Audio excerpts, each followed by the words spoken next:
we put in things inside the body that can't be utilized as part of normal body tissue. It's foreign material. So there are two types of wastes we can produce in the body. And the one waste is called endogenous waste, like free radicals or reactive oxygen species or advanced glycation end products, which are wastes produced by the body itself. And a normal metabolism produces waste that has to be eliminated. But we also are exposed to exogenous wastes, waste from the external environment. We inhale secondhand cigarette smoke, or we're around a forest fire inhaling polyaromatic hydrocarbons from smoke, which can impair our health. Or exposed to drugs, pesticides, herbicides, fungicides, insecticides, vaccines, cosmetics, flavorings, food additives, plastic particles, plastic leaching, industrial chemicals, environmental pollutants. We're also, in a part in human history where the chance of being exposed to xenobiotics has increased, and many people are aware that excessive exposure to xenobiotics, especially some particular sensitizing xenobiotics, can be more sensitizing for some people than others based on genetics and prior diet. All affects that. And we're going to talk about all these things, making maybe some people more sensitized or more likely to get a reaction to getting a COVID vaccine. They can develop hypersensitivity reactions and immune suppression and inflammation. Some people in response to the COVID vaccine has developed myocarditis and pericarditis and chronic toxic encephalitis with memory, cognition, tinnitus, headaches, dizziness. And we're talking here about the overall health detrimental effects of being exposed to medical care. Drugs are not harmless. The first thing we learn in medical school is all drugs have toxic effects, and we're not taking them because they're nutritive substances. We're taking them, they have an ability to block or interfere with normal body function. And then so the pharmaceutical effects we're looking for are the effect that we know are caused by toxicity.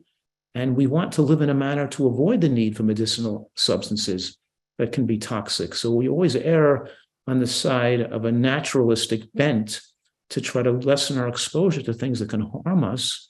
And the better we keep our health, the less we need drugs, vaccines, and things like that could potentially cause a problem. But keep in mind, we're all exposed to some of these toxins, and we have to live in a manner to reduce the exposure to toxic waste, but also have the right foods and supplemental ingredients so our body can deal with these toxic waste products. A good example is this substance called BMAA, beta-methyl amino-L-alanine, which you don't have to memorize that. Just remember BMAA, because BMAA they're finding as a major causative factor in the Parkinson's dementia syndrome.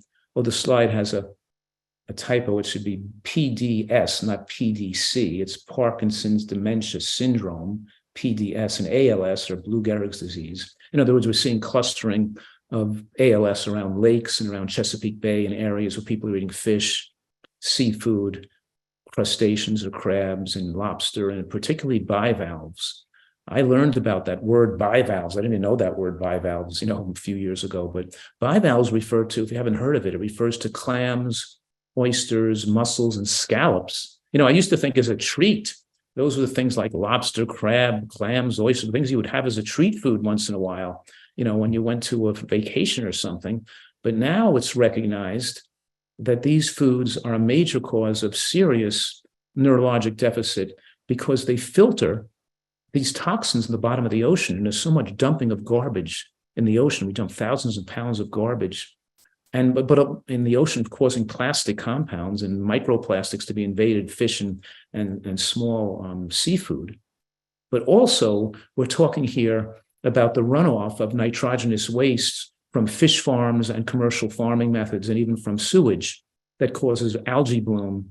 And the cyanobacteria that live on the algae bloom produce this BMAA. And then we have a high amount of BMA concentrating in these bivalves, meaning that even the occasional consumption could be risky, but a regular consumption is particularly dangerous. And so we really so it's making us more alarmed and more cautious in the use of seafood. I remember years ago when I started out in my medical practice, like 35 years ago or so, The shark cartilage was in the rage, right? Shark cartilage to prevent cancer, and now we realize that like shark cartilage has the most cancer causing potential. It's got the most BMAA in it because the predatory fish eats the littler, eats smaller fish. So of course the larger fish, tuna, swordfish, shark, things like that are particularly toxic. But of course, I never knew before that. I always thought it was probably okay to eat a little bit of the smaller stuff, but now I know even that's not okay because of the concentration of microplastics and BMAA in these bottom feeders and even in smaller fish. And the average American now has a credit card amount of microplastic in their body, which is an endocrine disruptor. So we're increasing the risk of disease seriously. And remember, the average woman, let's say I'm giving this an example of the average woman who eats the same amount of calories and the same amount of exercise in 2020 compared to 1970 is 40 pounds heavier in 2020 than she would have been in 1970 consuming the same amount of calories, because these endocrine disruptors and toxins and microplastic particles blow people up and make them make the weight. The body has to dilute itself from diluting the toxicity of its tissues by holding onto body weight. So we do need to detoxify and avoid the use and avoid the intake of these things. I know that a lot of obstetricians and gynecologists are telling the pregnant women not to eat seafood more than once a week, but now we're realizing that even once a week puts people at significant risk. So it is more alarming here than ever before.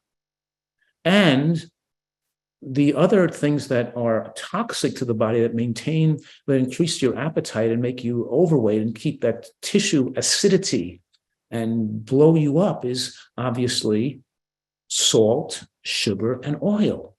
Salt increases is an appetite stimulant. And oil is rancid, and it's rancid because they use rancid and chemical compounds to extract it from the food it came from. But also, as you heat oil to the degree that it's heated and the amount of time it's heated, the amount of temperature it's heated at, it forms more dangerous genocidal and carcinogenic and substances. So we're talking about oil is extremely fattening. And the point is, and I wrote on the bottom of this slide, is how many calories can you fit in your bloodstream at one time? Because if you eat a normal meal with vegetables and fruit and a little bit of, quinoa or beans or nuts or broccoli and, whatever you're eating, we're eating a normal meal, you can't fit that many calories in the human stomach.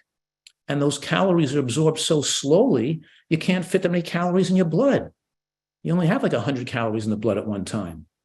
You have to use processed foods like oils and sugars and flours to get 300, 400 calories in the blood all at one time.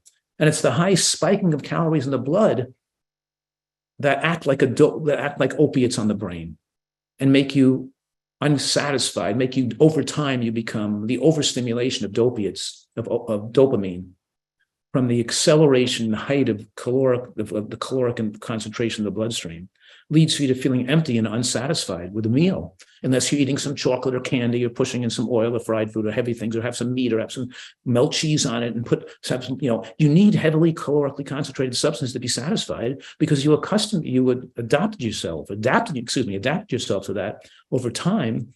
And eating natural foods, you can't put that much calories into the bloodstream at one time.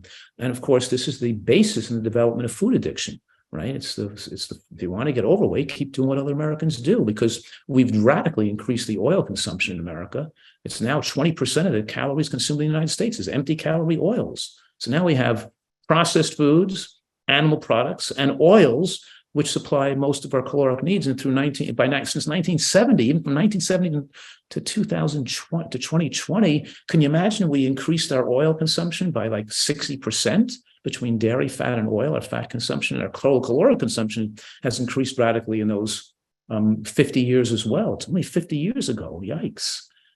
So we're talking here about the more fried foods the population eats, particularly in southern United States. You have more increased morbidity and mortality, more breast cancer, more prostate cancer, more strokes, more heart attacks, more depression, more murder, more mental illness, more suicides, more people who have lost the capacity to actually be caring, peaceful, and think more clearly, logically, and creative even, and kindly.